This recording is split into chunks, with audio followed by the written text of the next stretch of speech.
Have you ever wondered how your brain and body connection is related to your daily health and wellness? So stay tuned while I talk with Dr. Lori Marty on a little known science that is the key to it all.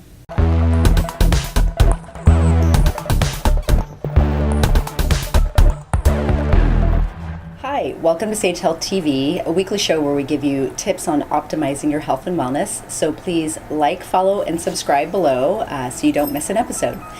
Today, I'm super excited to have back Dr. Lori Marty, who is an integrative medicine doctor who focuses on genetic analyzation as it relates to your overall health and wellness and many different medical conditions. She's amazing, she's brilliant, and I'm super excited to have you back to talk about confidence. Yes. And so today we're going to talk about another specialty genetic test that is extremely relevant to your overall health that's called COMT, and we're going to go over what this is, what particular conditions are associated with it, how you can test for it, the other things we like to see and Dr. Marty likes to see along with the COMT, and then how do we treat it, and then what type of outcome could you expect.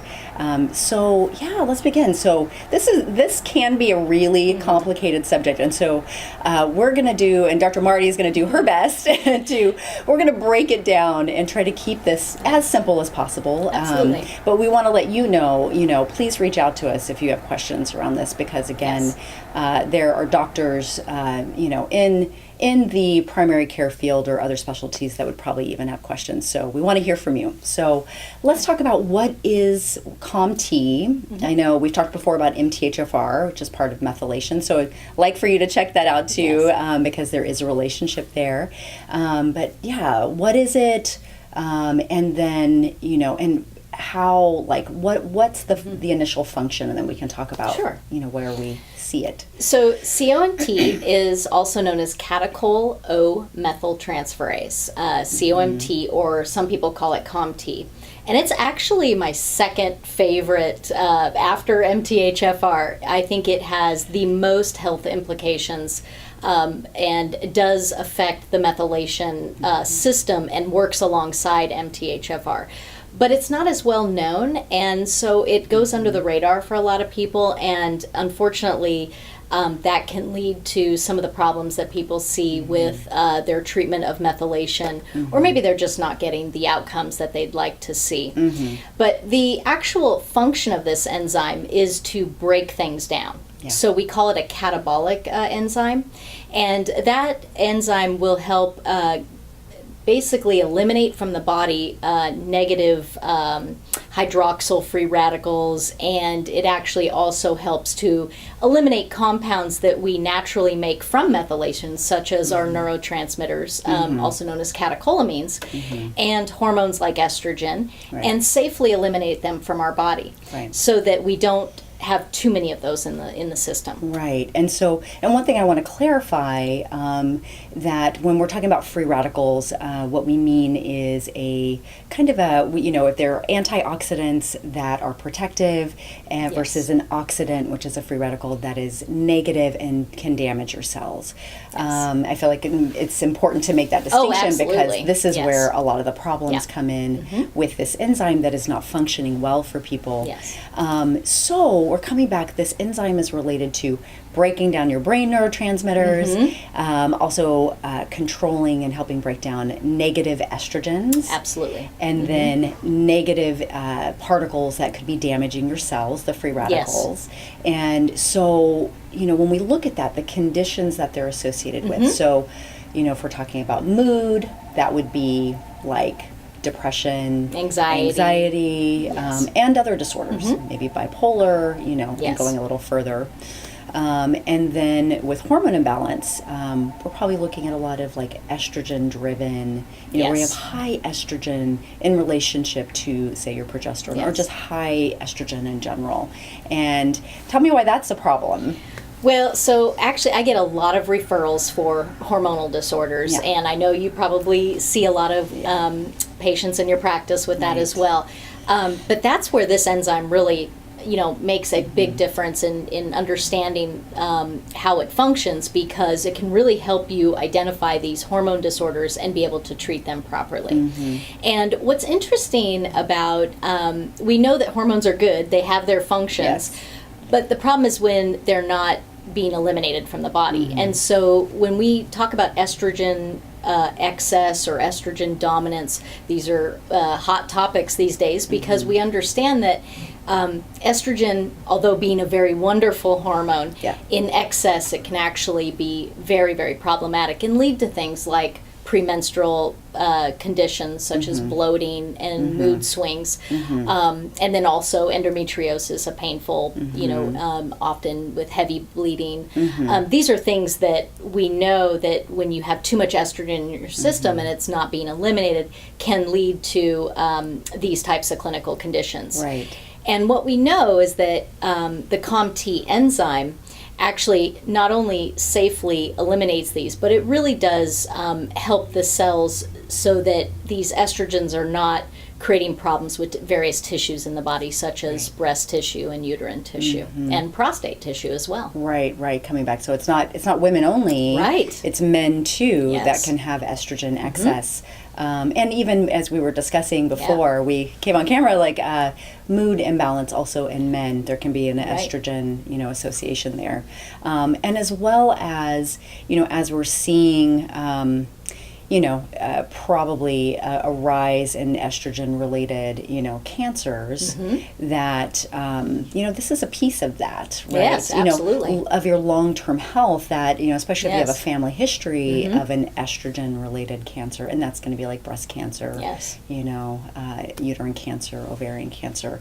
This is something you need to know about, Absolutely. if you are not breaking down your estrogens very well, or they are remaining in a form that is damaging, actually, right? And since this is hereditary, Yes. we know if you've had an aunt or a mother or grandmother, somebody, or even a male in the family that's had prostate cancer, those are precisely the individuals that should have this testing done, so that they so can, important. so that they can understand, where they might have these problems as well, and then maybe perhaps deal with them earlier than developing the problems later on. Right.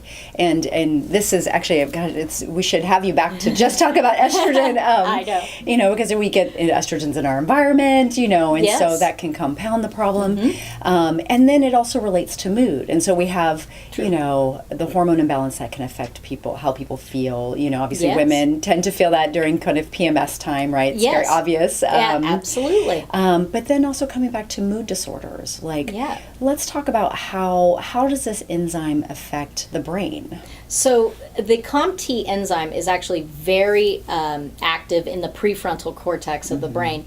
And in that area, it's kind of where our thoughts our thoughts and feelings, right. and that's actually where a lot of our catecholamines are produced and balanced, and we're talking about dopamine or norepinephrine and epinephrine, and this particular enzyme will break those down so that you make them to do their function, which helps with memories and all the other higher cortical processes in the brain. Feeling happy, well, yes, exactly. Yes. But when you have too many of them, because your body's not breaking them down, imbalance creates things like anxiety, panic disorders, mood swings, insomnia, all of these areas that can actually result from having too many neurotransmitters or catecholamines in that part of the brain. Right. And then it doesn't just affect the mood issues.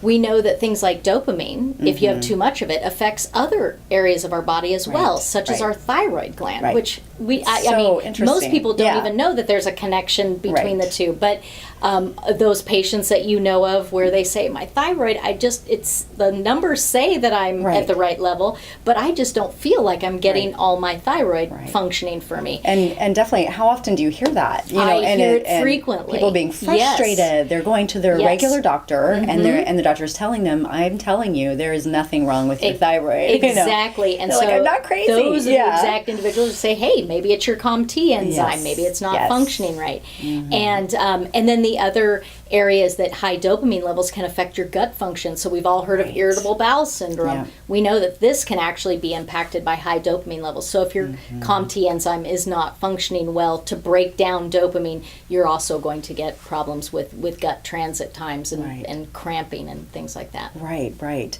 And, luckily, there's a way, like we can identify this and then we can support it and treat it. So, just because it's genetic doesn't mean that there can't be something that's done, right? Absolutely. Yeah. And so that's why it's really important. You can use testing like Ancestry.com. Right, which I know you prefer. I prefer that over 23andMe only because there are some enzymes that you can get off the Ancestry that you can't get off 23andMe.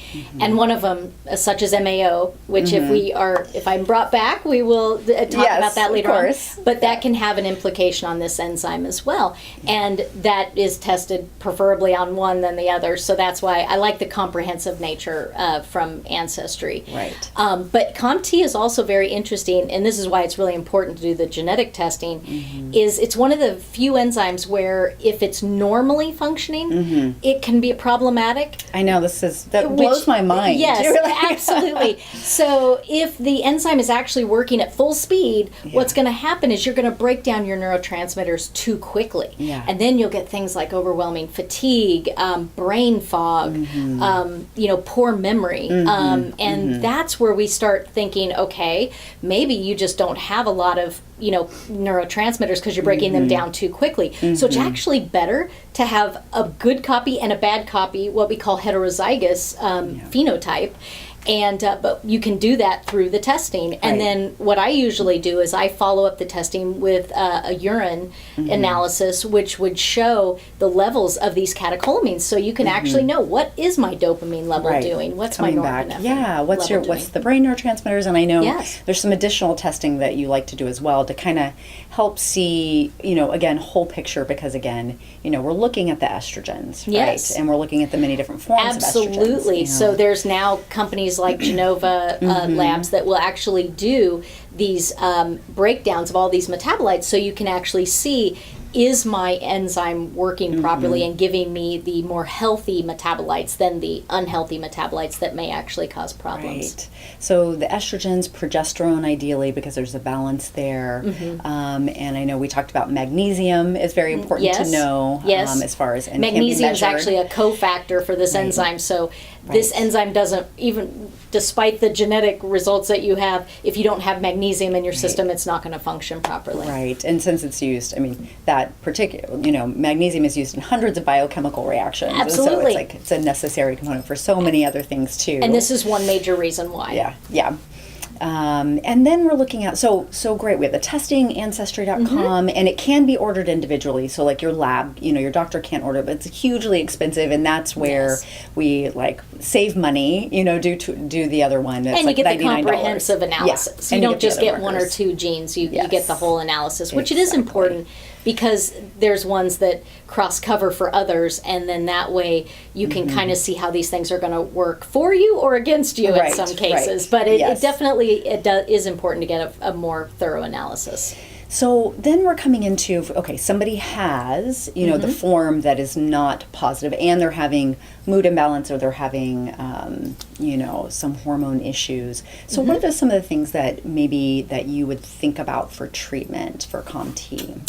Yes, so I actually really like indole forte or indole 3-carbinol. These are compounds that you can actually take that actually help with the estrogen metabolism. Nice. So you can't change your genetics really easily, but you can take supplements that can help encourage the proper metabolism. So there's ways around it, and that's, once you know what you're dealing with genetically, then you can tailor some of the supplements to be, more favorable for hormone, balance. Right, and that would be we would find that naturally in your brassica family. Exactly. Cauliflower, Brussels sprouts. There's the sulfur-rich vegetables. But then we're looking at, especially in relationship to MTHFR. We've talked about sometimes low-dose folate can be helpful. Yes, and that's really important because one of the things that reduces the function of this enzyme is not having enough folate in the system. Right. So